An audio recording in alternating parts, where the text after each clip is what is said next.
Hey, what's going on? It's Jeff.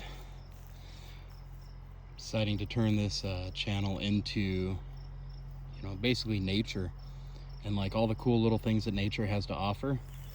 And I want to show you something kind of cool. One of my big things that I'm into is reptiles.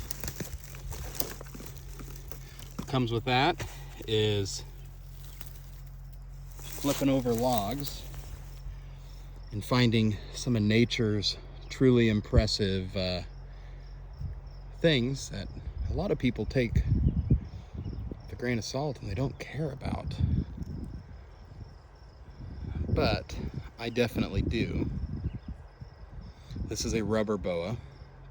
Now, what's really cool about this species is it is the only boa constrictor that you can find over here in the northern states of the United States. They're harmless. Now, one of the favorite things about these is you see how he's putting his tail towards me? And you see how it looks like a head? He's literally using that tail as a defense. If you look close at that tail, you'll see it has scars on the end of it. What that tail serves is basically as a defense. If I'm a predator, my instinct is going to be to bite the thing that is facing upwards, right? So if he was on the ground and not on my thumb, I would go after that tail to kill the snake. But his head is off, acting like the tail, and it's a distraction. So let's see if I can get him to, well, he's not gonna let go. Well, anyways, cool things about these guys. Okay, they eat baby moles, they eat mice, they eat bugs. Like one of their main things that they do eat is bugs, pinky mice, things like that. They don't want to eat you. They're not like their, massive, cousins, which are in South America and now taking over Florida and places like that. But instead, they are literally harmless. Another cool thing about them, see if it will focus. See that eyeball? How tiny it is? That eyeball barely can see. They have such poor eyesight, but they have other things that they basically use, which is they have a nose that's like a spade or a shovel, and it's used to dig.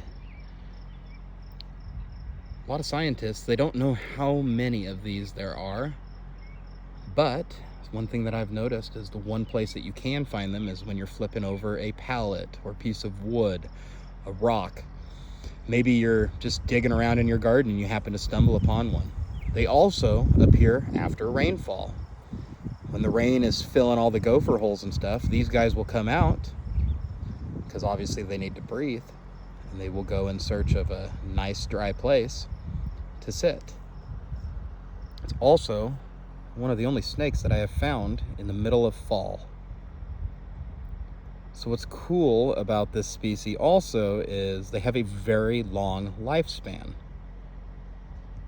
They get 2, maybe 3 feet long, but they're so skinny, right? They don't really have a lot of thickness to them.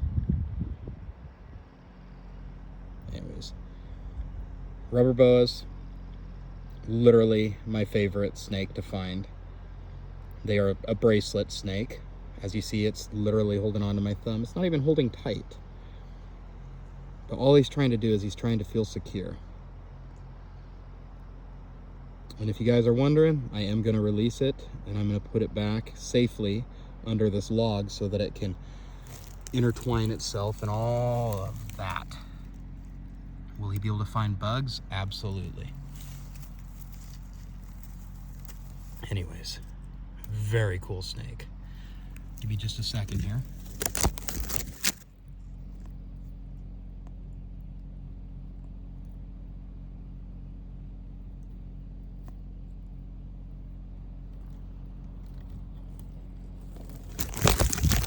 As you see, I put him back in there. I'm not going to crush him. Make sure that this is lifted up just enough so that he can escape. I'm also going to cover this hole right here. He can stay safe in his home and live many more years. There you go.